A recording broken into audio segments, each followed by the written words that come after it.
may be aware that currently the water coverage in Kenya is close to 70%. And with the current plans by the government to invest on UE dams, close to 100 dams, and another small dams close to 1,000 dams, and a number of boreholes across the country,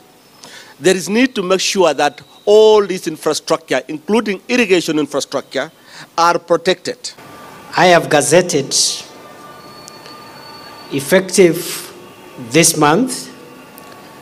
water infrastructure, water reservoirs, and all critical water sources as part of critical infrastructure that falls under the Protected Areas Act, which provides for special protection and which provides for procedures of removal from persons who might be found in those places without authorization.